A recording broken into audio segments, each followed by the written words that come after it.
Kedunguan Nusron Wahid menegaskan, kata dia, semua tanah tanpa terkecuali milik NKRI.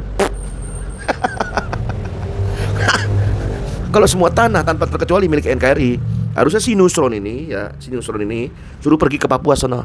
Usir tuh prepot, ya kan? Itu kan tanah Papua, itu tanah kita yang di dalamnya ada emas. Usir tuh British Petroleum. Usir tuh Shell, usir tuh Chevron, usir tuh Exxon Mobil.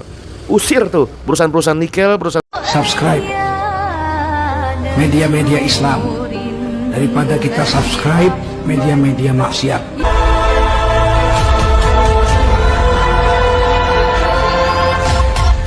Assalamualaikum warahmatullahi wabarakatuh. Jumpa lagi Al-Fakir Abi Faisal.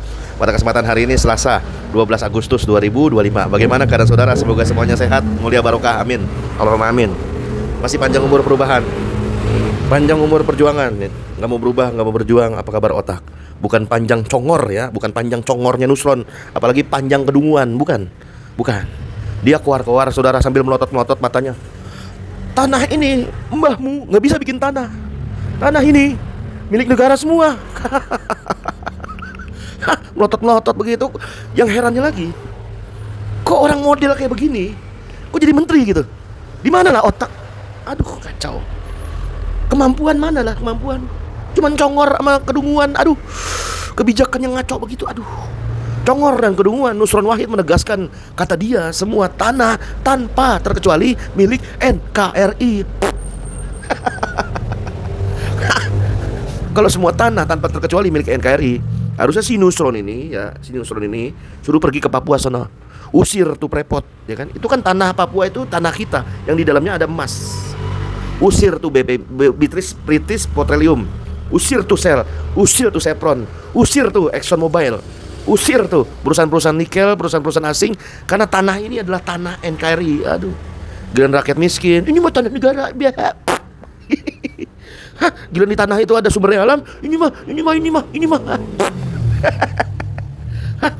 Yang jelas, sebelum ada NKRI ini, sebelum NKRI 80 tahun yang lalu itu ada, ya, mbah kita, nenek moyang kita, kakek kita itu punya namanya sistem aturan percatatan tanah yang namanya girik dan juga fair bonding.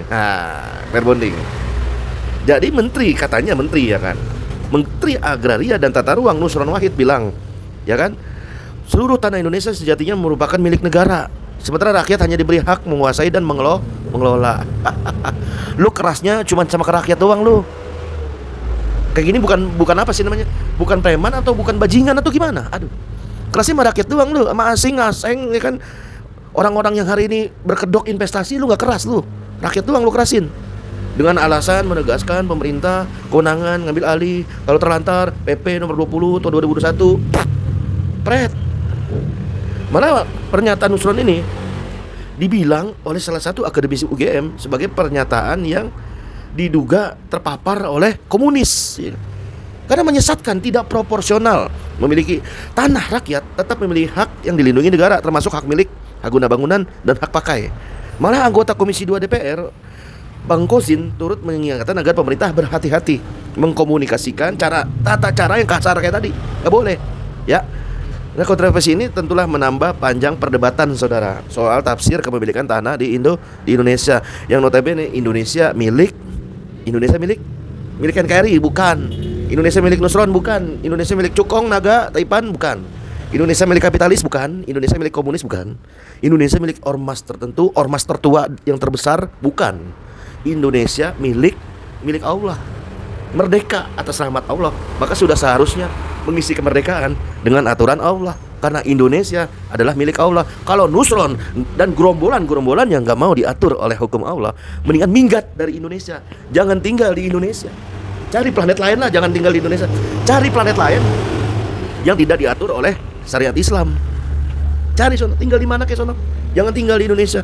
Indonesia berikut tanah-tanahnya, berikut sumber daya alamnya, berikut, ya kan, kekayaan alamnya. Itu adalah milik Allah, bukan milik Cukong, bukan milik Taipan, Naga, Bohir, Bandar, bukan. Nah, hal yang paling sial bagi masyarakat Indonesia, kok punya menteri kayak begini cara ngomongnya, bikin gaduh terus gitu. Begitu juga dengan menteri-menteri lainnya, gaduh semua. Kalau rakyat punya tanah dapat beli, bukan dikasih negara, sejak kapan negara memberikan cuma-cuma tanah kepada rakyatnya? Kalau itu diklaim milik negara, kalau tanah rakyat. Menteri kalau asal ngomong, asal congor, asal jeplak, asbun, ya kayak gitu, otaknya nggak dipakai. Yang dipakai cuma congor. Hidup congor. Hah? Sekarang pertanyaan lagi. Emang dari sisi negara, emang negara ini bisa bikin tanah? Bisa? Kagak bisa. Toh tanah negara aja, yang benar-benar tanah negara di Papua yang isinya emas diserahin ke prepot, diserahin ke asing. Jangankan bicara rakyat, tanahnya diambil negara, tanah sendiri aja nggak bisa ngurus. Oh, ini mah investasi, ini mah utang luar negeri, pret lah.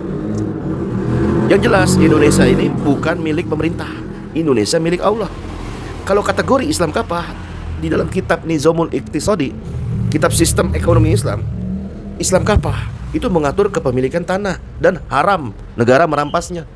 Ternyata di dalam negara Islam Kafah ya, yang dari kitab Nizamul Iqtisadi, itu semua tanah bukan punya negara semua mutlak, tidak semua. Nah, tanah milik negara cuman bentuknya tanah mati, ihya al-mawat, tanah wati, tanah wakaf, tanah hasil penaklukan, tanah khorojiyah, itu milik negara. Palestina itu tanah khorojiyah, tanah milik negara. Nah, sekarang negaranya nggak ada, ya kan? Jadinya diambil sama Inggris, diambil sama Israel, ya kan? Tanah khorojiyah, Daulah Utsmani, Daulah Abbasiyah, Umayyah, bahkan Khulafaur Rasyidin, Palestina tuh contoh tanah khorojiyah. Jadi nggak bisa dijual. Makanya Sultan Abdul Hamid II itu tidak mau menjual tanah Palestina kepada Theodore Herzl, karena Palestina itu tanah khorojiyah, tanah milik negara, hasil penaklukan, hasil pembebasan dari dua pemimpin besar, Khalifah Umar bin Khattab dan Sultan Salahuddin Al-Ayyubi.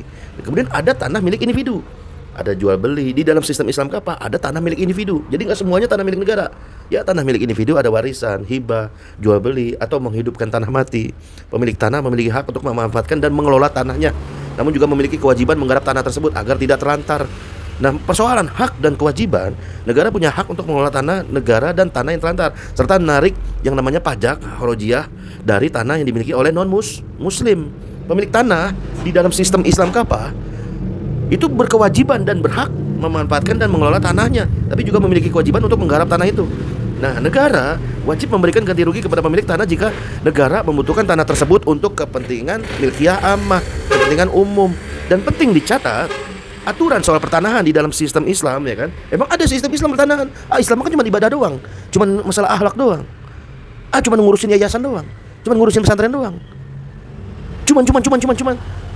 Ya itulah makanya gunanya tolabul ilmi. Tolabul ilmi itu boleh milih-milih.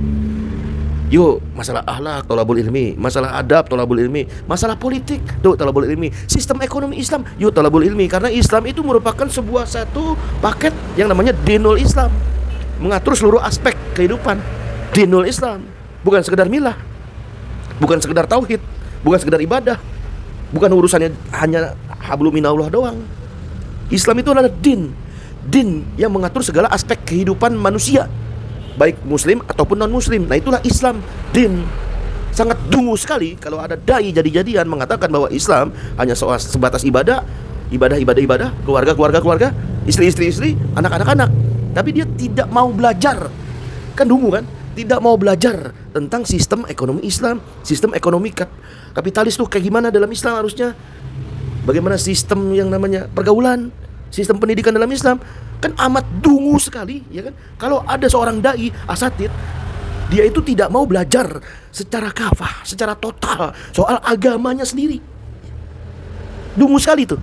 Nah, makanya tugas kita, kewajiban kita hanya menyampaikan agar yang dungu-dungu tadi, seperti menteri-menteri tadi, itu benar-benar paham.